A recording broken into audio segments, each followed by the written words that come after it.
Bon, les amis, il y a un truc qui m'a fasciné quand j'écoutais pas mal de podcasts de personnes qui avaient un SaaS. C'est la manière avec laquelle ils ont mis en place leur stratégie pour s'internationaliser et pour tout simplement ouvrir un nouveau pays. C'était assez fascinant parce que je me suis rendu compte au fur et à mesure qu'il y avait autant de manières d'ouvrir un pays qu'il y avait de startups. Et c'était, en fait, chacun avait des manières différentes de faire, que ce soit sur la manière de prioriser un pays, que ce soit sur la manière de mettre en place les personnes dans ce pays même pour pouvoir grossir et prendre des parts de marché, et qu'il y avait même d'autres exemples de personnes qui faisaient totalement à distance. Donc, ce que j'ai voulu faire, j'ai pris des notes sur chacun de ces passages que j'ai trouvé importants, où les CEO souvent se livraient sur la manière avec laquelle ils ouvraient un pays, et je les ai divisés en trois parties. On va passer sur chacune d'entre elles. La première partie, c'est avec la manière avec laquelle ils ciblaient un pays et ils démarraient l'internationalisation, notamment avec la donnée. C'était assez fascinant de voir à quel point tu avais des boîtes qui en fait, ont commencé par attaquer certains pays alors qu'ils n'avaient pas du tout prévu. Mais en regardant la donnée, ils se sont rendus compte qu'il y avait que c'était probablement le pays le plus intéressant à aborder au début. J'ai mis en deuxième partie les différents types d'exécution une fois qu'on se trouve dans le pays, avec un country ou un city manager. Et enfin, j'ai une troisième partie, c'était tous les cas en fait, de SaaS qui se sont internationalisés à distance. C'est-à-dire que leur équipe était à Paris et ça ne les a pas empêchés de, tout en distance, d'ouvrir les États-Unis, de se développer aux États-Unis, etc. Donc, et donc ça participe pas dans la deuxième partie. Alors, je vais lire un petit peu les quotes pour m'échauffer et on va essayer de les commenter ensemble et de voir un petit peu les petits golden nuggets qu'on va pouvoir tout simplement en sortir. Alors, Charles Dolisi de Plaisy, il avait dit une phrase qui était: c'est intéressant de traquer et de connaître son nombre d'utilisateurs à l'étranger et par pays. Cela te permet aussi de savoir quelle région il est intéressant d'investir et surtout d'aller chercher des partenaires. Quand on utilise des outils comme Mixpanel ou Plausible ou Google Analytics, etc., vous avez la possibilité de pouvoir segmenter vos utilisateurs par pays, même par ville. D'ailleurs, je vous conseille fortement au moment de l'inscription de soit demander le pays d'où la personne vient, soit de sauvegarder la langue dans laquelle la personne se trouve, la langue du navigateur, soit encore mieux de faire appel à des trucs comme pour détecter la ville derrière l'IP. Donc il y a plein de bases de données qui permettent de faire ça. Il y en a une qui s'appelle MaxMind et qui va vous permettre de pouvoir. Mais vous avez même plein d'IP, plein d'API qui vous balancent une IP et vous ressortent en détail tous les détails intéressants sur cette IP-là.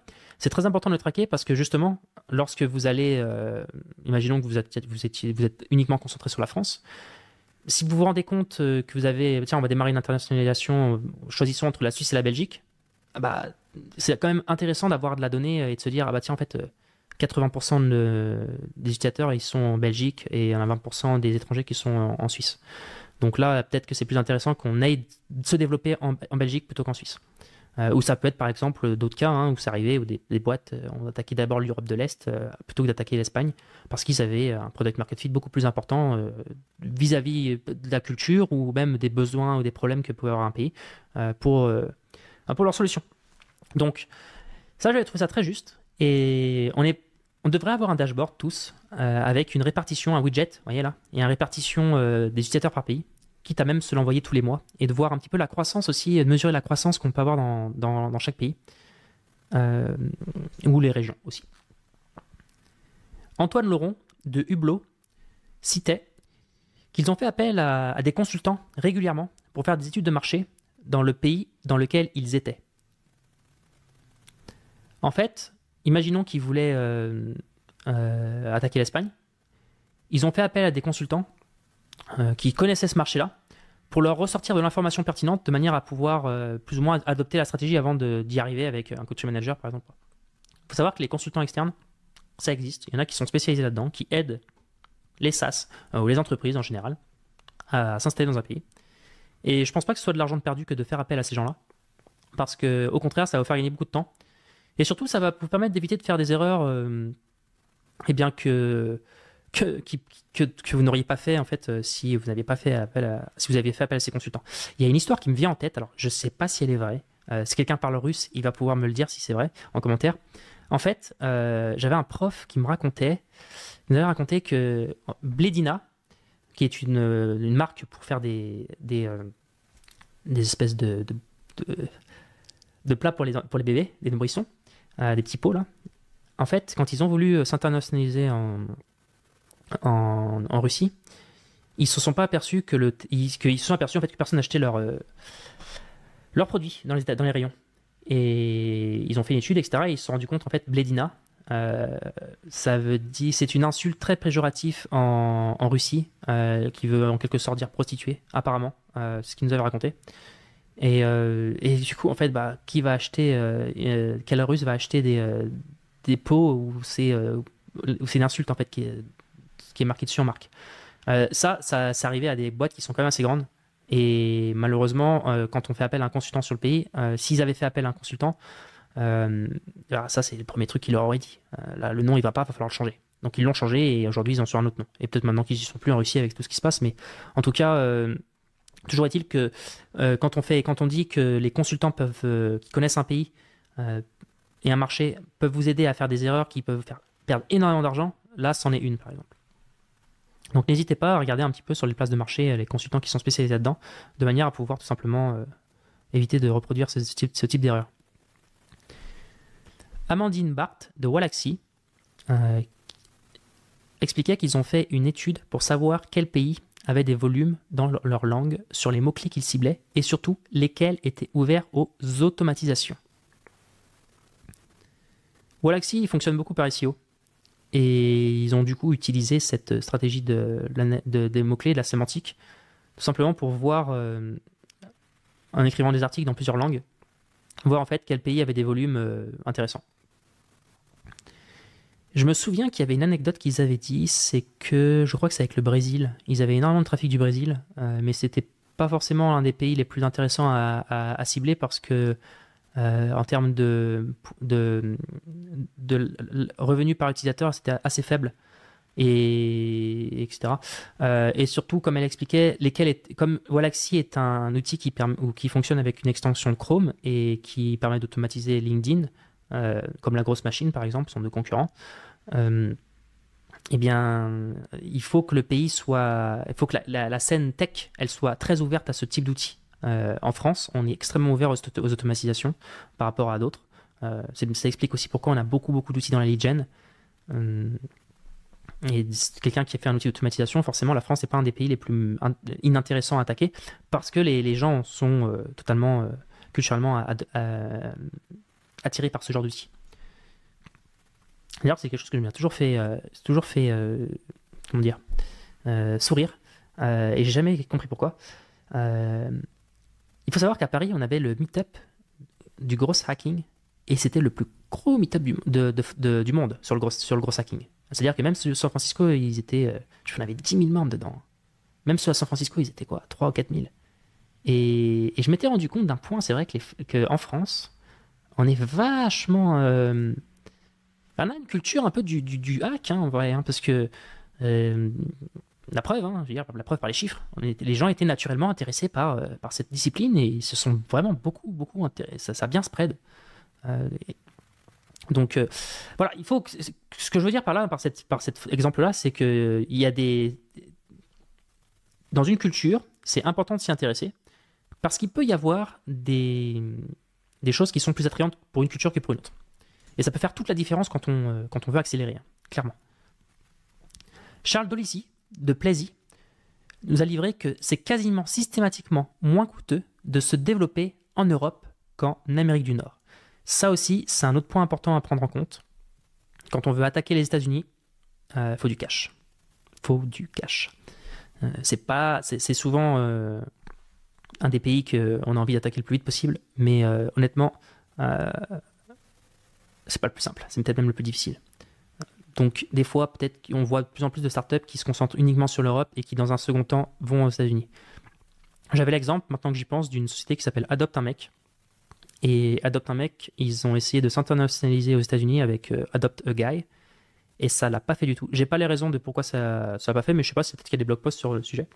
En tout cas, le dating était totalement différent, ça n'a pas pris. Et ils se sont retrouvés avec à court de cash et ils ont dû reprendre leur valise et repartir en France.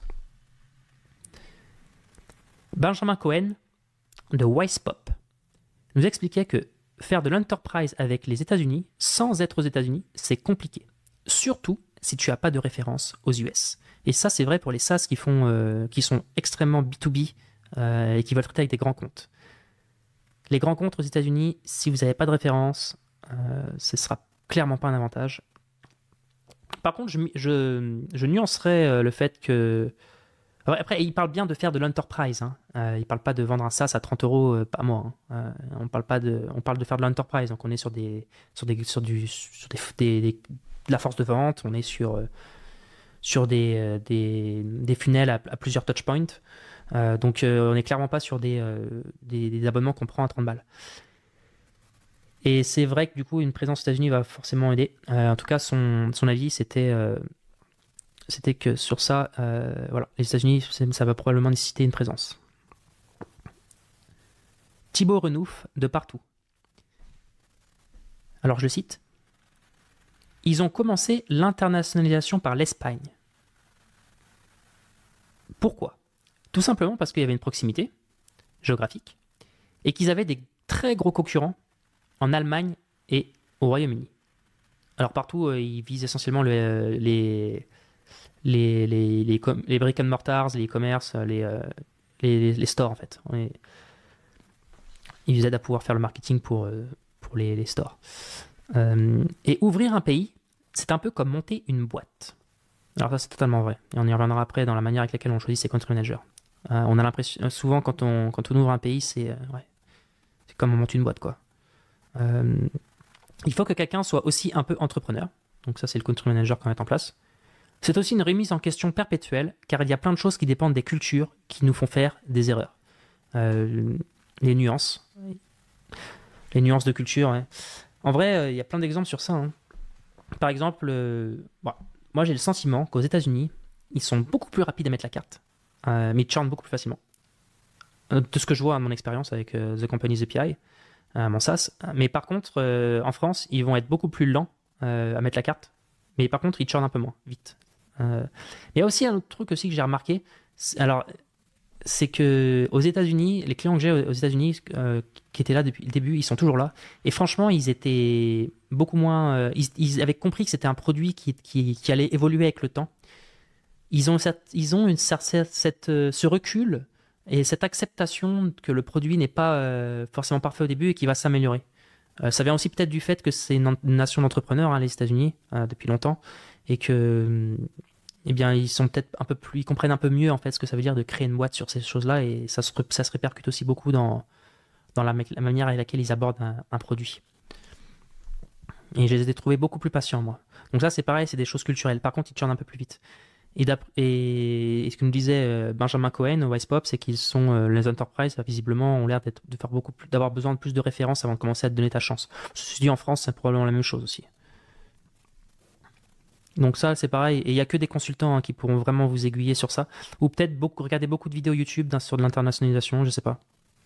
Mais en tout cas, je pense que... Et parler aussi avec... Il y a un autre point, je l'ai pas noté ça parce que personne ne l'avait remonté, mais les boîtes Defender, c'est un avantage. C'est parce qu'ils ont un réseau de SaaS qui sont beaucoup internationalisés. Et du coup, il y a une vraie connaissance. Et entre eux, ils se la partagent. Hein. Quand tu as une boîte qui veut se lancer aux États-Unis, forcément, elle va taper Spendesk, il va aller parler avec Front, etc. Il y a une certaine connaissance en fait qui va se diffuser. Et il ne faut pas hésiter quand on veut s'internationaliser et qu'on commence à avoir l'attraction à aller demander des conseils à nos pairs. Des fois, un simple message sur LinkedIn, à condition qu'on soit clair et poli. Tiens, salut, je sais pas, Baptiste de Crisp, j'aimerais bien lancer les États-Unis, voilà, j'ai tant de MR actuellement en France, voilà mon taux de churn, etc. Qu'est-ce que tu me conseillerais, toi, vu qu'on a à peu près une cible similaire et que je vois que vous êtes très présent, je sais pas, par exemple, aux États-Unis. Généralement, entre CEO, les gens cèdent. Hein. Donc, faut pas hésiter, et ça peut vous faire gagner tellement de temps. D'ailleurs, que je pense à Crisp, c'est très drôle, mais Crisp, ils ont une très très grosse communauté en Iran. je crois que c'est peut-être même le premier chat en Iran. Ils sont devant Intercom, c'est possible. Ils ont un trafic monstrueux qui vient d'Iran. Et en fait, c'est super drôle parce que ils ont bénéficié de plusieurs concours de circonstances, notamment le fait que forcément les sociétés américaines travaillaient avec l'Iran, c'était un peu compliqué pour eux, et qu'il y a un moment où il y a des tensions et plein de sociétés qui ont été bloquées en fait, soit par l'Iran, soit les États-Unis, ils ont abandonné en fait, ils sont barrés. Et Crisp s'est retrouvé là en fait et progressivement a grossi.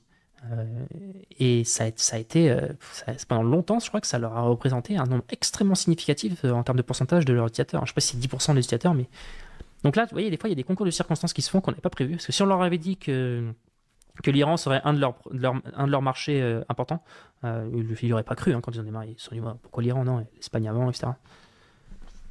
Donc des fois, il y a des choses qui ont lieu et qui sont totalement inattendues. Laura Bokobza de LBK Consulting nous racontait que quand le nom ne passe pas à l'international, il faut le changer le plus tôt possible. Par contre, ça coûte souvent très cher de changer de nom ou de faire un changement de marque. Alors, ça on le voit énormément, soit par procès.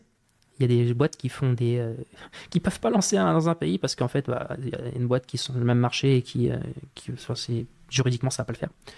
Et souvent en plus, il peut y arriver des cas où la boîte sait que juridiquement ça le fera pas, mais elle a autre chose à faire, donc elle grossit. Et puis quand elle devient un poisson de moyenne taille, forcément les gros poissons commencent à s'intéresser à eux et dire attends, là ton nom ça va pas. Et j'ai une anecdote super sur ça, c'est sur Skyblog. Vous vous souvenez de Skyblog? Skyblog à un moment ils ont tout mergé sur Skyrock. C'était il y a longtemps, c'était en 2010 je crois bien, je sais plus quand c'était. Et j'avais un pote qui bossait là-bas et qui m'avait raconté qu'en fait c'était l'entreprise Sky qui leur a fait un procès qu'ils ont perdu, et du coup ils ont dû absolument changer de nom en fait. Ça a été comme il y avait Sky dans le nom, et ils ont dû changer. Je ne me souviens pas s'ils avaient essayé de se lancer ailleurs, probablement, hein. À mon avis, quand tu commences à grossir, tu essayes toujours d'attaquer d'autres pays, mais en tout cas ils ont perdu sur ça et ils ont tout mis sur Skyrock. Et ça coûte très cher de changer de nom, on l'a vu, hein. Alors on pourrait faire un épisode entier sur ça, parce que c'est vraiment sur du revenu de niche, mais j'ai entendu j'ai entendu beaucoup d'anecdotes de personnes qui expliquaient comment ils ont fait quand ils ont changé de nom. Ce que j'ai retenu, c'est qu'il y a un gros matraquage qui va être nécessaire de faire.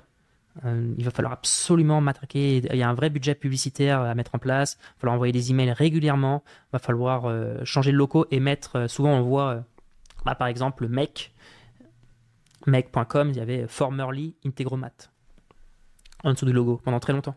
Malte, il y avait marqué Malte, anciennement HubSpot, Upwork.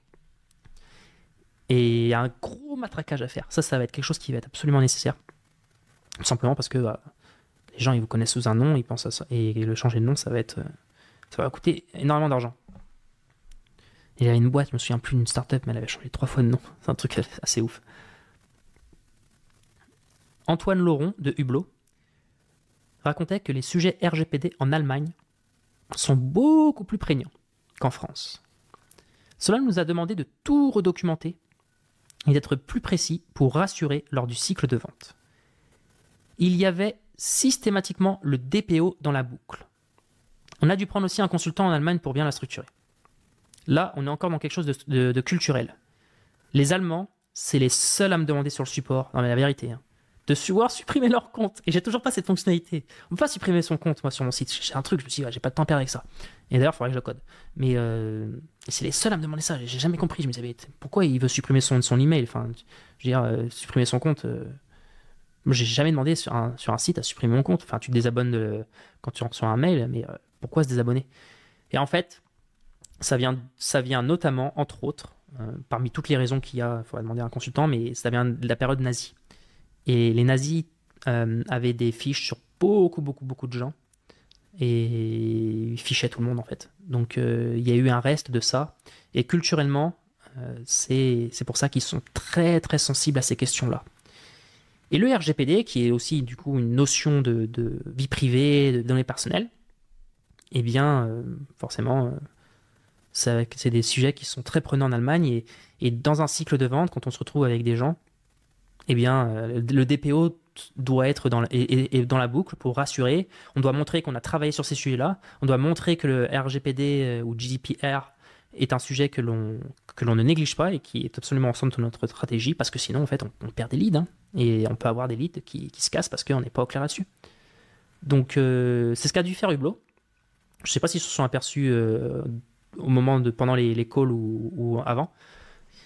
Mais voilà un exemple de notions culturelles que l'on apprend sur le terrain qu'on n'avait pas forcément appris.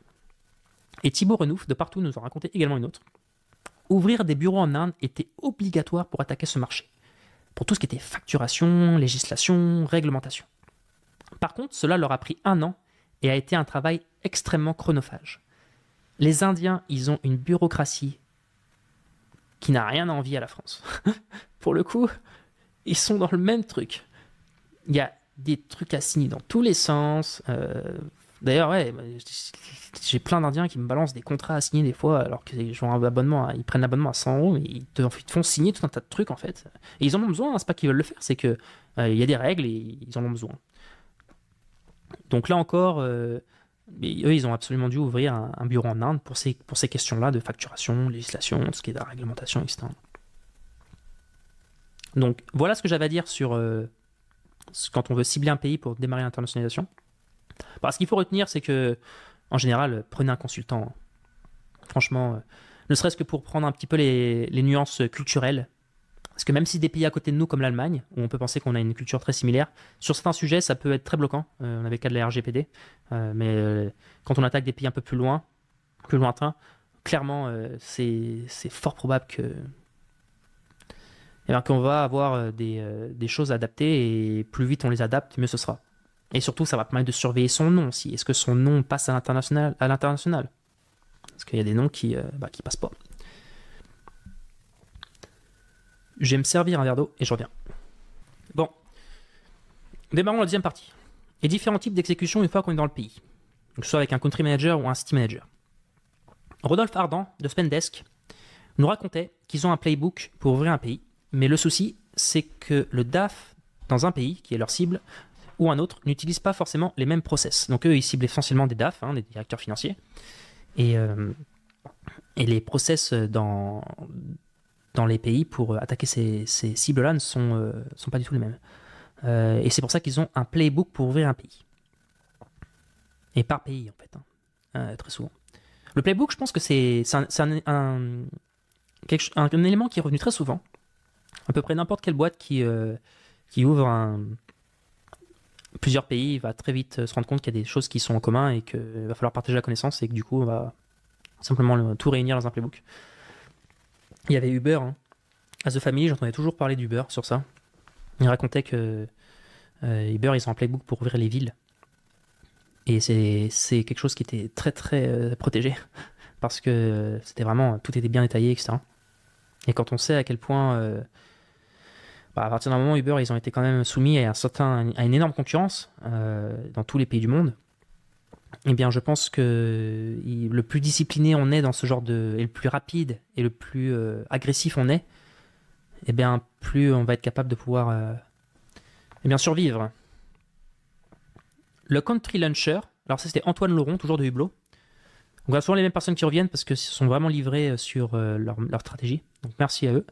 Le country launcher, il travaille vraiment de façon assez seule. Il va sur place, il rencontre, il convainc, il comprend le produit, il déploie. Le country manager, en revanche, il a tout de suite un rôle de construire et de gérer une équipe plus large. Il a un PNL à gérer, etc. Donc, le country launcher, c'est un peu la différence entre ce qu'il expliquait entre un country launcher et un country manager. Le country launcher, c'est souvent un mec qu'on balance tout seul dans un pays et il essaye de déployer progressivement le pays. Le country manager, comme son nom l'indique, il a tout de suite un rôle qui va être de management et il va gérer les PNL, etc. Je pense à un mec c'était Spendesk, qui avait envoyé Jérémy Goyot aux États-Unis tout seul. Et là, on est typiquement dans la logique d'un country launcher. Et progressivement, après, quand il a commencé à prendre ses marques, il peut se transformer en country manager parce qu'il va avoir les équipes à gérer, etc. Je pense quand on balance un country launcher, il va avoir ça va être un mec assez sales quand même. Je me mets à la place de quelqu'un qui doit lancer un pays. Il n'a pas forcément besoin d'avoir des très grandes compétences pour créer le produit, Il doit le comprendre, hein, comme il indique. Par contre, il va falloir qu'il convainc. Elle est peut-être là la difficulté. Il va falloir qu'il rencontre des gens. Il va falloir qu'il soit sur place. Il va falloir qu'il convainc. Et là, on est typiquement dans des logiques de sales, quoi. C'est même des sales à l'ancienne, hein.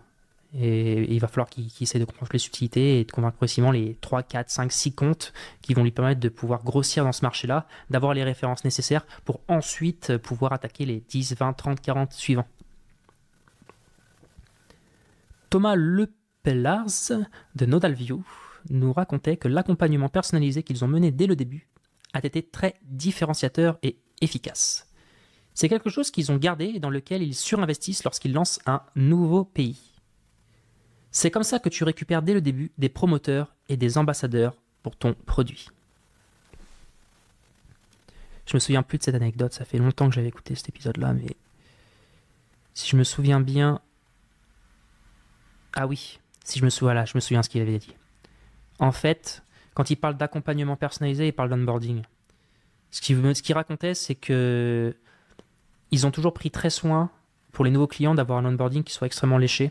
Et quand je dis onboarding, c'est pas juste dans le produit, en fait, c'est l'accompagnement tout autour, c'est-à-dire les démos, les calls, le support, enfin tout cet accompagnement, hein. On est presque dans des logiques de customer success, hein, de s'assurer que tout va bien, que l'utilisateur utilise le produit de la meilleure manière possible, de manière à ce qu'il ne se désabonne pas dans 1 an, par exemple. C'est totalement le rôle des customer success, hein. Rien à voir avec un customer support. Customer support, il est là pour répondre aux questions, etc., pour pouvoir aider l'utilisateur dans ses problèmes du quotidien. Le Customer Success, il a un vrai travail d'analyse, hein, d'aller regarder en détail cette fonctionnalité-là, cette boîte-là ne l'utilise pas. Pourtant, en fait, elle pourrait en tirer profit, hein, et puis voilà, un use case très pertinent. Allez, contactons cette entreprise-là, qui est actuellement client de notre solution, et montrons-lui en quoi cette fonctionnalité peut l'aider, de manière à ce qu'il utilise le plein potentiel de notre produit pour qu'il renouvelle son contrat l'année prochaine, ou le mois suivant.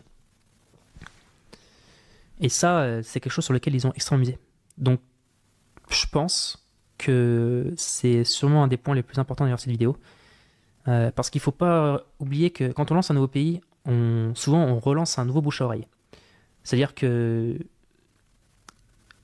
on repart de zéro. Bon, on ne part pas de zéro, parce qu'on a souvent des gens dans un pays, hein, mais disons que les leads qu'on va avoir, ça peut être des gens qui se deviennent totalement des ambassadeurs. Et qui dit ambassadeur dit bouche à oreille positif, et dit marketing gratuit aussi à long terme, et dit premier...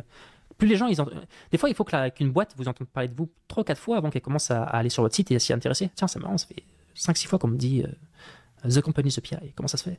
Enfin, je vais aller voir en détail leur site, puis on va prendre connaissance un peu plus de ce qu'ils font.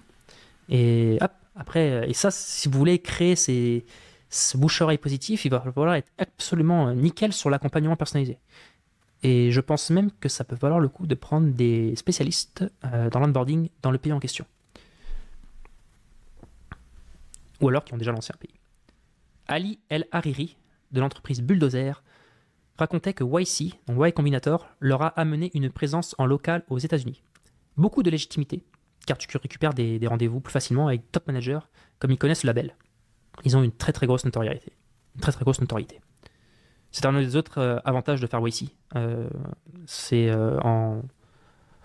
À part tous les autres avantages qu'ils proposent, eh bien c'est qu'ils ont une image de marque en fait. Et quand tu as le logo de YC sur ton site, quand tu sais que tu es une boîte qui est backée par YC, forcément on va te faire confiance. Tu as une certaine confiance, un certain trust, une notoriété qui va se créer, et ça va être beaucoup plus facile d'obtenir des rendez-vous comme il explique, hein. Et que ce soit même dans les calls d'email, dans les messages de prospection, sur ton site web, les gens vont avoir beaucoup plus de facilité à s'inscrire. C'est quelque chose que j'avais mis en avant sur mon site d'ailleurs. Quand j'avais fait un Product Hunt, j'avais mis le badge Product Hunt en haut près de l'inscription. Enfin, sur la homepage, hein, vous pouvey aller voir, hein, thecompanysAPI.com. Et ça m'a bien grimpé mon inscription, hein, parce que tu crées de la confiance. C'est tout le rôle d'une landing page, hein. Une landing page, je ferai un épisode sur ça parce que c'est un sujet que j'adore. Peut-être même le prochain, si ça vous intéresse, n'hésitez pas à me dire. Mais les landing pages, le but d'une landing page, c'est de faire comprendre un use case, certes, mais c'est de créer de la confiance aussi autour de votre produit. Et c'est pour ça que c'est très important d'insister sur à la fois le design, l'aération, qu'on comprenne le message. Mais derrière la compréhension de ce message-là, il faut créer la confiance en fait. Parce que si vous dites que vous faites X, mais qu'ok, vous faites X, mais so what, Mais par contre, vous faites X, c'est qu'il y a X personnes qui vous utilisent, que vous avez YC derrière, que vous avez avec, etc. Tout de suite, on embellit la chose. Il y a plein de stratégies dans une landing page pour créer de la confiance. Alors là, j'en ai une tonne. Pierre Burgy de Strapi expliquait que cela n'a pas fonctionné quand ils ont recruté des accounts exécutifs aux États-Unis à cause de la distance. Alors Strapi, ils avaient essayé de lancer aux États-Unis et ils ont recruté des accounts exécutifs. Ça n'a pas fonctionné. Ça n'a pas fonctionné. Ils se sont rebroussés le chemin et ils ont attaqué les États-Unis d'autre manière. Et je pense d'ailleurs que vous pouvez écouter l'épisode si vous êtes dans l'open source et que vous voulez lancer des différents pays, parce que c'était très très enrichissant ce qu'il racontait. Toutes les stratégies d'open source. L'open source, c'est quand même un domaine qui est pas si simple que ça à monétiser. Upflow, avec Alexandre Louisi, ils ont mis un bureau à New York et pas à San Francisco à cause du décalage horaire. J'avais noté ça parce que j'ai trouvé ça très marrant. On se dit, ouais, est-ce que je lance à San Francisco et est-ce que je me mets à New York, etc. Et en fait, on finit totalement par oublier que, oui, on a une équipe à Paris, on a une équipe en Espagne, etc. Mais quand on lance aux États-Unis, c'est un autre continent, donc le décalage horaire, c'est pas le même. Et quand on est à New York, je sais plus, on a 6 heures de décalage. Mais si tu es à San Francisco, t'en as, je sais pas, c'était 10. Donc là, on n'est pas du tout sur les mêmes ajustements avec l'équipe qui est l'équipe principale qui se retrouve par exemple à Paris. Donc le décalage horaire, c'est quelque chose qu'il faut tenir compte quand on attaque un pays aussi. Et j'avais trouvé son choix très judicieux de mettre à New York. Ça fait totalement sens. En plus, c'est une belle ville. Et c'est sûrement moins cher que San Francisco, quoique je sais pas. Je connais pas assez. J'ai toujours mon imaginaire que San Francisco est assez hors de prix. Mais ouais, si ça fait sens, voilà. D'ailleurs, en parlant de New York, Romain Ogiela de ShipUp nous racontait que le recrutement est différent aux États-Unis parce que l'état d'esprit n'est pas le même et le marché du travail est différent. Quand ils ont ouvert un bureau à New York, ils ont envoyé les Américains ou Canadiens de leur bureau à Paris s'en occuper, car ils savaient que ce n'était pas des erreurs de recrutement et ce sont eux qui se sont chargés de recruter sur place. Ce qu'il avait expliqué en fait, c'est que ShipUp, ils étaient à Paris. Ils ont décidé d'ouvrir un bureau à New York. Et, à Paris, ils avaient recruté des Américains et des Canadiens aussi. Et ils s'étaient débrouillés pour se rendre compte que voilà, c'était des mecs qui travaillaient, des femmes qui travaillaient, des gens sérieux. Hein. Et ils se sont dit, voilà, là, ces gens-là, on a déjà vérifié sur place qu'ils étaient sérieux. On ne va pas recruter quelqu'un à New York, aux États-Unis pour ouvrir ce bureau-là. En fait, on va envoyer directement sur place les gens qu'on a déjà vérifiés. Très smart, totalement intéressant et totalement pertinent en fait pour éviter comme il expliquait, des erreurs de recrutement. Parce que franchement, autant la discipline et la technique d'ouvrir un pays peut faire foirer une boîte, mais peut faire foirer un pays, l'ouverture d'un pays, mais une erreur de recrutement également. Hein. Donc, et peut-être même quand on a les deux. Quand on se gourre sur un recrutement, ça peut être totalement. Ça peut faire énormément d'argent, hein. Énormément de cash. Et puis je pense que le succès, c'est aussi beaucoup. Le succès de l'ouverture d'un pays, c'est aussi beaucoup une aventure humaine avec les personnes qu'on a, les talents, etc. Donc il y a plutôt intérêt d'envoyer les bonnes personnes et des gens qui comprennent le prédit, qui savent convaincre, etc. Et qu'on a déjà testé. Donc il vaut mieux pas se planter là-dessus. Thibaut Renouf de Partout. Elle l'avait raconté, la time zone est importante pour savoir si on doit ouvrir un bureau ou pas. En revanche, depuis le Covid, il est possible de signer des gros deals à distance. Donc quand il parle de gros deals, il parle d'enterprise. Il a pu le vérifier. Après, c'est vrai que le Covid a complètement changé d'usage, donc aujourd'hui, les gens, c'est resté. Hein. D'ailleurs, on s'en rend compte à Paris, hein. Je ne sais pas si vous avez vu à Défense, mais il n'y a plus personne. Bon, j'exagère, il y a toujours du monde, mais franchement, ça n'a rien à voir. Il y a plein de gens qui... la preuve, il suffit de regarder les bureaux. Hein, la quantité de bureaux qu'on a qui sont complètement... Il y a une crise immobilière au niveau des bureaux. C'est plein de bureaux qui sont vides et qui ne trouvent pas preneurs. Donc c'est aussi qu'il y a beaucoup d'équipes qui sont restées en remote. Et s'il y a beaucoup d'équipes qui sont restées en remote, c'est que les gros deals peuvent continuer à se faire signer parfois. Par contre, c'est lui qui le dit, hein, la time zone, c'est important. Donc si vous ouvrez un pays, prenez ça en compte. C'est pas une donnée qui est facultative. On parle d'une donnée importante. Alors, Jean Moreau. de Phoenix. Super épisode celui-là. Alors on va écouter. Qu'est-ce que j'avais noté? C'est un peu long. Pour s'internationaliser, ils ont choisi au début de se concentrer sur des pays limitrophes francophones comme la Belgique ou la Suisse, ainsi que le Portugal, afin de se faire la main, d'apprendre et de constituer un playbook avant d'attaquer des plus gros marchés comme l'Allemagne ou le Royaume-Uni. Ils ont aussi recruté en local. Alors, ils ont aussi recruté en local, ouais. Donc des gens sur place. Tu as toujours cette double option. Est-ce que tu mets en country manager des gens qui sont des mini CEO avec du drive, de l'envergure, ou l'autre vision qui consiste à avoir un country manager qui est un super sales et qui est aux ordres du siège. Ils ont aussi choisi l'option numéro 1 du coup, donc un mini CEO avec du drive et de l'envergure, avec des locaux qui ont porté et incarné tout le truc. L'effort de branding en local, l'effort commercial, le awareness, etc. Ce qu'il veut expliquer, je fais une aparté, c'est que dans la partie, quand il veut dire mini CEO, ça va être quelqu'un qui va être capable d'avoir plusieurs chapeaux, d'avoir cette faculté à avoir plusieurs chapeaux, d'être un couteau suisse. Alors que quelqu'un qui va être plutôt un super sales, il va peut-être, si on commence à lui parler de branding, compagnie, il va pas avoir forcément c'est pas son truc, quoi. Donc, l'autre sujet, pour l'international, c'est est-ce que tu fais du make or buy? Est-ce que tu repars de zéro ou est-ce que tu rachètes un existant? Ils ont fait les deux, notamment une acqui-hire en Italie qui leur a fait gagner beaucoup de temps. Il faut juste du cash et être capable d'intégrer les gens ensuite à la culture de la boîte et d'intégrer toutes les personnes dans la boîte en alignant les intérêts. Donc, cette stratégie de make or buy, elle est aussi à prendre en compte.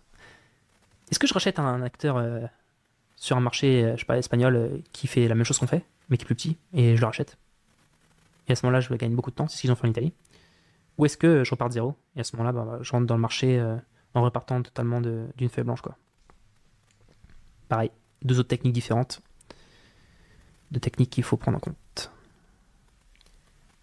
Agicap, avec Sébastien Beillet. Quand ils ont lancé l'Allemagne, ils n'ont pas directement pris un country manager, mais ils ont fait des interviews avec des cibles allemandes et ils ont adapté tous ensemble le produit. Ils ont mis 2-3 mois pour créer le MVP. Ensuite, ils ont pris 3 sales allemands qui sont venus les voir à Lyon. Et rapidement, un customer success allemand. Et ils ont réussi à close. L'idée étant de se faire percevoir comme un acteur local. Ce qui a été d'ailleurs très important en Allemagne. Les résultats ont été au-delà de leur attente. 10 clients le premier mois, 100 au bout de 3 mois, et au bout de 6 à 7 mois, cela représentait les chats un tiers de leurs revenus. Aujourd'hui, l'Allemagne est leur premier marché. Ils ont répliqué cette approche, bottom to top interviews, adaptation du produit, sales et customer success, sans country manager avec l'Espagne, les Pays-Bas, etc. Donc, on reprend du début. Ils ont voulu attaquer l'Allemagne. Qu'est-ce qu'ils ont fait? Ils ont adapté tous ensemble le produit. Parce que quand ils ont voulu attaquer l'Allemagne, il y avait des intégrations à faire qui étaient différentes, parce que ce n'étaient pas les mêmes produits qu'ils utilisaient. Il y avait des petites fonctionnalités à ajuster sur le dashboard. Il y avait tout un travail d'adaptation pour créer une sorte de MVP que les gens vont pouvoir tester. Ensuite, ils ont pris 3 sales. Ils sont venus les voir à Lyon, où ils sont. Et rapidement, ils ont pris un customer success allemand pour pouvoir close les personnes. Donc d'abord, ils closent avec les sales en Allemagne, qui peuvent même le faire depuis Lyon, par exemple. Et ensuite, après, ils prennent un customer success et hop, ils commencent à travailler. Tout dans le but, en fait, de se faire percevoir comme un acteur local. Donc là, il n'y a pas de country manager. C'est-à-dire qu'on est vraiment dans une logique de toute l'équipe adapte le produit au marché. Derrière, on prend des sales et on attaque. Encore une autre manière de faire. C'est pour ça que je vous dis que c'était assez fascinant à écouter, parce qu'il y a plein de manières différentes. Country launcher, country manager. J'adapte le produit tous ensemble dans l'équipe. Après, derrière, je prends des sales et j'oublie les country managers et country managers. Et il y a vraiment plein de manières de faire. Et ça dépend beaucoup de la culture de la boîte, d'ailleurs. Parce que ce qu'il vient d'expliquer, là, et aussi du type de son produit. Antoine Lauron de Hublot. Ce qui a bien marché quand ils ont ouvert l'Allemagne, c'est d'être perçu le plus possible comme une entreprise allemande. Ils ont ouvert des locaux à Cologne, créé une équipe sur place tout en s'assurant que le relais à Paris fonctionnait bien. Le fait aussi de ne pas parler allemand a été un frein pour les fondateurs car ils ne pouvaient pas communiquer en direct avec les clients lors des démarches commerciales. Bah ouais. Ça aussi, quand on parle pas la langue du pays, c'est quelque chose qu'il faut prendre en compte. Parce que, en fait, on a peut-être des sales qui parlent la langue, qui vont faire les démos en espagnol, en allemand, etc. Par contre, nous, en tant qu'exécutifs de la boîte, on est on peut pas être on est beaucoup moins en contact direct avec les clients parce qu'on parle pas leur langue. Donc dans les calls, on va rien comprendre. Enfin, il y a toute une manière de faire. Par contre, je dirais qu'en sales, quand on parle la langue, ça change tout, hein. Franchement, tu parles allemand avec un allemand, c'est pas la même chose que tu parles si les deux personnes se parlent en anglais, quoi. Il y a une proximité qui se fait, etc. Il y a un mec là en démo, je vais pas être trop long parce que ça fait déjà 40 minutes, mais ce matin là, j'ai un gars en démo et forcément il commence à me parler en français. Je fais, tu parles français toi? Je dis, ouais, j'ai vécu 15 ans en France, par contre mon français est pas super, il était super ce français, mais il me dit ouais, j'étais à Nice, etc. Je vais le faire en anglais. Là, forcément, la personne il parle français directement avec moi, ça crée la proximité. Et le call s'est super bien passé. Parce que voilà. Et ça, tu le sens en fait quand les sales qui ont de l'expérience, ils savent créer la proximité. Alors lui, c'était facile, hein, il parlait français, donc il a dit quelques mots en français, et forcément, direct, boum, crée la proximité. Peut-être même pour ça d'ailleurs que quand on attaque un pays, est-ce qu'il ne vaudrait pas mieux avoir des sales qui soient du pays, hein? Je sais pas. Ça se pose. Reda Bouakel de Fortia. Lorsqu'on attaque un pays, c'est bien de recruter des gens locaux pour s'adapter à la culture locale et aux techniques commerciales locales. C'est ce que je viens de dire d'ailleurs. Donc elle nous le confirme. Surtout les prospects qui sont rassurés par une présence locale avant de réfléchir à une potentielle collaboration. Voilà. Ça peut être un des arguments qui fasse qu'on attaque, qu'on recrute des sales. À Barcelone, par exemple, si on attaque le marché espagnol. Rodolphe Ardan de Spendesk. Pour l'international, plutôt que de mettre en place des équipes locales dans chaque pays, ils les ont créées à Paris. Une équipe allemande, une équipe anglaise, etc. Notamment pour comprendre la culture. Quand ils ont commencé à avoir de l'attraction dans un pays, c'est-à-dire, c'est à ce moment-là qu'ils ont recruté un Customer Success pour le pays. Donc là, Spendesk, on est encore dans une autre configuration. Ils sont tous à Paris, ils gèrent les pays de l'étranger qui sont à Paris, donc les équipes, ils gèrent les pays qui sont externes depuis Paris. Et ensuite, quand il commence à y avoir du succès, là, ils envoient un Customer Success. Par contre, c'est marrant, mais je me souviens que Spendesk, ils ont envoyé, quand ils ont attaqué le marché américain, ils n'ont pas du tout fait cette stratégie-là, hein. Il me semble pas. Quoique, si, il dit anglaise. Alors peut-être qu'il parle de Royaume-Uni. Parce qu'ils ont envoyé Jérémy à San Francisco. Donc, après, c'est pareil, hein. Attention, hein, c'est parce qu'on attaque un pays avec une certaine stratégie et que ça fonctionne, que tous les autres pays doivent s'attaquer de la même manière, hein. Là, j'espère que cette vidéo vous montre qu'il y a c'est un jeu d'équilibriste avec énormément de variables différentes à prendre en compte et que ce qui fonctionne dans l'un ne fonctionnera pas forcément dans l'autre, hein. Autant les Américains et la GDPR ils s'en fichent, autant les Allemands c'est pas le cas. Xavier Mariani de Addictive. Pour attaquer d'autres pays et gérer ce problème de la poule et de l'œuf, hein, parce qu'ils l'avaient au niveau des annonceurs et des régies, parce qu'ils doivent à la fois ils ont les annonceurs et ils ont des régies, ils ont racheté une boîte, DSP, ça veut dire Demand Side Platform, en Allemagne, qui avait levé beaucoup d'argent mais qui avait extrêmement mal exécuté. Ils ont supprimé le fondateur qui était un malade absolu, qui avait fraudé, etc. Ah oui, je me souviens de cette histoire. Ils ont restructuré la boîte en s'appuyant sur les gens qui étaient bien et ils ont construit autour des deux gros clients en repartant d'une feuille blanche. Donc eux, ils ont voulu lancer l'Allemagne, ils ont racheté une boîte qui avait levé beaucoup d'argent, qui avait fait n'importe quoi, qui était probablement proche de la faillite. Le fondateur, il avait même employé le terme psychopathe, donc c'était un mec qui foutait le bordel. Ils l'ont dégagé, ils ont dit écoute, tu dégages. Et ils ont restructuré la boîte en gardant les gens qui étaient compétents, passionnés, et qui avaient envie de travailler. Et ils ont uniquement gardé les deux clients du portefeuille, ils ont tout dégagé le reste. Et ensuite, ils ont travaillé à partir de là. Et ça leur a fait gagner du temps. Donc là, on est typiquement dans une acquire. On attaque le pays non pas par make, mais par buy. Et clairement, ça a été quelque chose qui a très très bien marché pour eux. Et ça leur a permis aussi de régler le problème de l'œuf et de la poule, notamment dans des stratégies où on doit avoir une supply et une demande. Donc là, en l'occurrence, des régies et des annonceurs. Et peut-être que pour toutes les marketplaces, la stratégie du buy, du acquire, elle est peut-être extrêmement pertinente.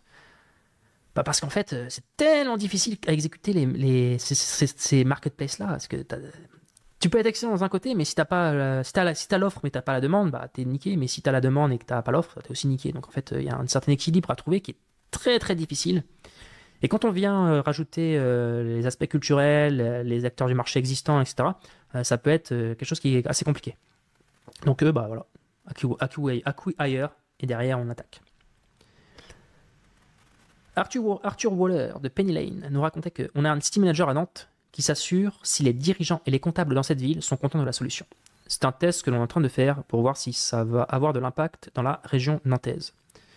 Donc Penny Lane, ils sont en France. Quand ils ont ouvert Nantes, ils ont décidé de... Alors j'imagine qu'ils se sont lancés dans toute la France en entier, mais ils ont surtout dû se concentrer essentiellement sur l'Île-de-France au début avec leur force de vente. Et puis quand ils ont... tout en étant français, je l'ai mis cet exemple-là parce que en fait, on parle de country manager, mais il y a aussi le terme de city manager qui existe. Et ils l'ont fait avec Nantes. Mais là encore, quand on fait ce genre de stratégie, ce qu'il faut bien comprendre, c'est très très important, c'est qu'on essaie de accélérer et de maximiser sur le bouche à oreille. On essaye de faire en sorte que les gens dans une ville, on a un certain nombre de personnes qui sont extrêmement contents de la solution, pour que lorsqu'ils rencontrent d'autres personnes dans cette même ville-là, elles fassent le marketing pour nous, ou du moins elles fassent un bouche à oreille positif. Tout simplement en recommandant. Et le rôle du city manager, c'est ça, c'est d'accélérer le bouche à oreille aussi. Essayer de s'assurer pour cela que les gens sont contents. Donc voilà pour cette deuxième partie. Eh bien écoutez, je pense qu'on va réussir à tenir en 1 heure. On va même faire moins. On va parler maintenant de l'internationalisation à distance, c'est-à-dire de personnes, de boîtes qui se sont internationalisées, mais tout en étant dans le même endroit. Alors ça, je l'ai vécu de l'intérieur avec Crisp. Donc j'ai vu comment ça se passait. Et Crisp, en fait, ils ont que pendant très longtemps, on a posé que dans des locaux à Nantes. Écoutez, ça n'a pas empêché d'être présent dans je ne sais pas combien de pays différents. Et ça a fonctionné. Et il y a plusieurs manières de faire. J'avais noté l'exemple de Amandine Barth de Wallaxy. Ils ont eu beaucoup de trafic en portugais au Brésil, mais moins d'utilisateurs payants. C'est ce que je vous ai raconté juste avant. Cela vient du fait que le pricing français à 90 € par mois n'était pas adapté à ce pays. Et il a fallu les retravailler et mettre en place un système de pricing par pays. J'avais noté cette anecdote-là parce qu'elle est totalement essentielle. Quand une boîte met 90 balles en France dans une solution de marketing automation, ça ne veut pas dire qu'au Brésil, 90 €, c'est pas beaucoup trop cher. Et du coup, tu perds en fait des gens. Parce que les mecs, ils vont pas payer. Pourtant, ils ont un énorme trafic qui vient du portugais, qui vient de leur blog, mais ça ne convertit pas. Parce que le prix n'est pas bon. Donc, qu'est-ce que tu fais? Tu es obligé de réajuster ton pricing par pays. Et là, on se rend compte encore d'une composante essentielle sur le pricing. Et je ferai un épisode entier sur ça parce qu'on a énormément de choses à raconter. Mais le pricing, on n'est pas obligé d'avoir le même pricing par pays. YouTube Premium, si vous mettez un VPN et que vous vous connectez en Inde, c'est pas le même prix qu'en France. Spotify, c'est pareil. Moi, je m'étais fait avoir parce que j'avais souscrit à Spotify à Londres. Et donc, je payais en livres. Et je m'étais rendu compte que je payais 17 pounds par mois pour le compte famille. Alors, c'était à l'époque. Et le truc, c'est que, en fait, 17 pounds, quand je fais le calcul, ça me faisait quasiment 23 balles, je crois, 23 €. Alors qu'en France, c'était 15 € le compte famille. Donc c'est pareil, Spotify, ils ont un pricing par pays, YouTube a un pricing par pays, et Wallaxy a dû le faire aussi. Donc, quand on veut s'internationaliser, il y a cette composante-là à prendre en compte. Est-ce que mon pricing est pertinent pour ce pays-là? Et s'il ne l'est pas, peut-être va-t-il falloir parler avec des utilisateurs de ce pays pour essayer de comprendre à combien ils ont analysé en fait les conversions.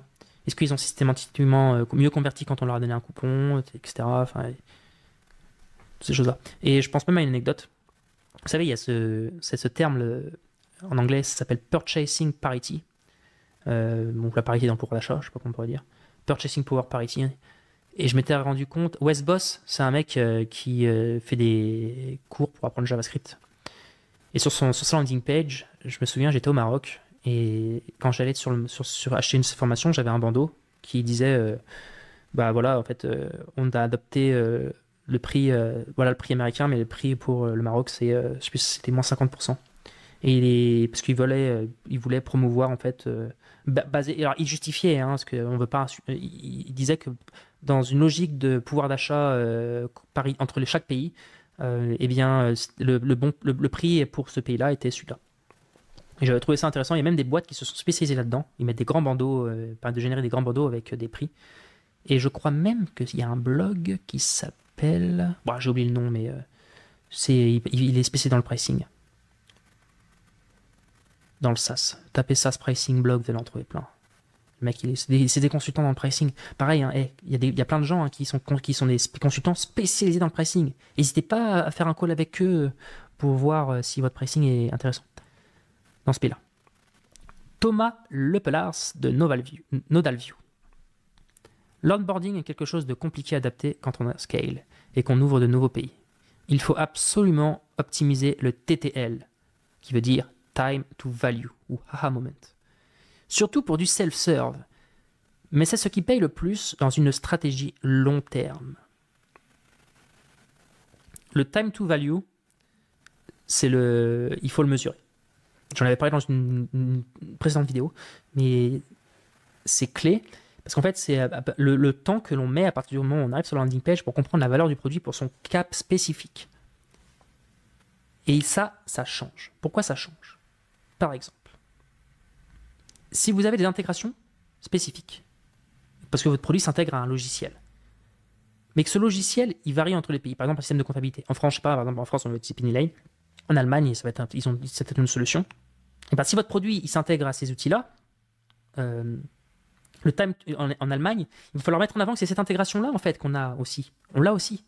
Et il va pas falloir afficher le même nom d'intégration parce que ça se trouve les intégrations américaines, ils s'en foutent. Parce qu'il n'en a pas besoin, il n'a pas besoin de des systèmes de comptabilité américains. Lui, en Allemagne, il y en a un qui a le marché et il va falloir montrer très vite que dans l'onboarding qu'on est intégré avec cet outil-là. C'est ça qu'il veut dire. Et l'onboarding, il faut l'adapter absolument à chaque pays, à chaque utilisateur. Parce que les informations qu'on va montrer vont pas forcément être les mêmes.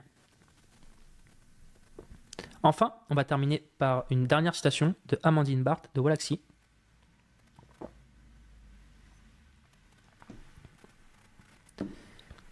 Ils ont lancé le blog en 8 langues. D'abord en français, puis en anglais, et progressivement dans les autres langues. Quand tu réussis à faire un blog qui fonctionne dans une langue, tu as généralement craqué une recette et c'est ensuite plus facile pour le répliquer dans les autres langues. Ils ont aussi listé les articles qui avaient le mieux marché en France pour travailler dessus en priorité. Ils auraient dû lancer les langues une par une et pas tout en même temps pour mieux mesurer les résultats de conversion vers le produit payant. Avec le recul, ils auraient lancé une langue, attendu 3 mois et ensuite ils en auraient relancé une autre. Cela permet d'auditer le lancement d'une langue et de régler tous les petits soucis avant d'en commencer une autre. 2 points que j'avais aimés dans cette anecdote-là. La première chose, c'est quand on a un article qui fonctionne en français, qu'est-ce qu'on attend pour le traduire en anglais et en espagnol, etc. Parce que les gens sont attirés par ça dans ce pays, donc en fait, il n'y a pas de raison que dans une autre langue, il ne soit pas aussi. Et ensuite, c'est cette notion de segmentation et de funnel. Si vous lancez tous vos articles dans... Alors en vrai, techniquement, ils auraient quand même pu réussir à le faire. Hein. Il aurait fallu mesurer les premiers, les référeurs, hein, d'où viennent les gens, et de traquer ça. Il y a plein d'outils qui permettent de pouvoir faire de... Comment ils appellent ça? De l'attribution. Voilà, le terme c'est de l'attribution. Il y a plein d'outils qui permettent de faire de l'attribution et de pouvoir savoir d'où est-ce que vient la personne et ensuite quelle page il a visité et ainsi de suite, pouvoir remonter et se faire des segments. Donc là en fait ils auraient très bien pu savoir hein, dans quelle langue ça passe. Mais ce qui est intéressant aussi c'est dans la logique d'indexation de pouvoir et être de focus. Tu vois, tu focus. Parce que quand tu lances là tu lances plein de pays d'un coup, donc c'est déjà difficile d'en lancer un. Donc là si tu lances tout d'un coup c'est plus compliqué. Donc voici pour tout ce qui est internationalisation, tout ce qui est ouvrir un pays et tout ce qui est country manager. On a parlé dans un premier temps de cibler un pays pour démarrer l'internationalisation. On a ensuite détaillé les différents types d'exécution une fois dans le pays, avec un country ou un city manager, country launcher, et même des fois sans ces choses-là, hein, tout simplement. Et enfin, on a terminé avec l'internationalisation à distance. C'était un sujet que j'avais vraiment envie d'aborder avec vous parce que, pour le coup, il y a très peu de ressources en français là-dessus et je trouvais que c'était assez passionnant de me rendre compte par moi-même à quel point il n'y a pas... Vous savez, j'ai vu une vidéo qui était absolument géniale et je vais terminer sur ça. Il y a un mec qui s'appelle Jacques de la Rosière. Alors, je ne sais pas si vous connaissez Jacques de la Rosière, mais Jacques de la Rosière, c'est un mec qui a 94 ans et qui a été notamment, qui a travaillé notamment à la Banque Centrale Française dans les années 80, un truc comme ça. Et c'est assez passionnant parce qu'il nous peint un tableau de toutes les bordels que nous a fait Les banques centrales actuellement, depuis 20 ans, hein, en imprimant, en faisant du QE, du quantitative easing, et en imprimant de l'argent, hein, parce que le quantitative easing, c'est tout simplement racheter la dette d'un État. Hein, donc les États, ils sont contents, ils veulent clôturer leur budget, ils balancent des bons du trésor, et puis les banques centrales leur achètent ça, et ça leur permet d'avoir de l'argent. Donc ça revient en fait à imprimer de la monnaie, hein, parce que l'argent après qui est dans l'État, l'État il le redépense, hein, donc il repart dans l'économie. Et beaucoup d'ailleurs dans les logements, dans les marchés, dans les actions, etc. Et il nous a fait une remarque, donc il nous explique, hein, il a écrit un livre qui est super, qui s'appelle En finir avec l'illusion financière. Et il nous explique que, eh bien, tout le bordel qu'ils nous ont fait, et surtout, un point, il termine avec une conclusion que j'ai adorée. Il parle de Galilée. Et il parle de Galilée qui a tout simplement découvert que c'était pas le Soleil qui tournait autour de la Terre, mais la Terre qui tournait autour du Soleil, et que pour cela il a eu des gros problèmes avec l'Église, parce que dans la Genèse, c'est pas du tout ça qui est indiqué, et qu'il a dû tout simplement, il a eu un procès et il a dû avouer qu'il s'était trompé, etc. Et à la fin il dit, et pourtant, elle tourne la Terre. Et moi je parle pas italien, mais il le dit en italien. Et ce qui était absolument très intéressant dans cette anecdote-là, c'est que l'observation doit toujours primer sur la doctrine. Il n'y a rien de pire que des gens qui sont doctrinaires. Pourquoi ? Parce que ce qui est vrai un temps n'est plus vrai dans un autre contexte. Ce qui est vrai en 2000 n'est plus vrai en 2020. Ce qui est vrai dans un pays A n'est pas forcément vrai dans un pays B. Et c'est pour ça que l'observation doit être quelque chose de absolument vénéré, cultivé quand on est un entrepreneur.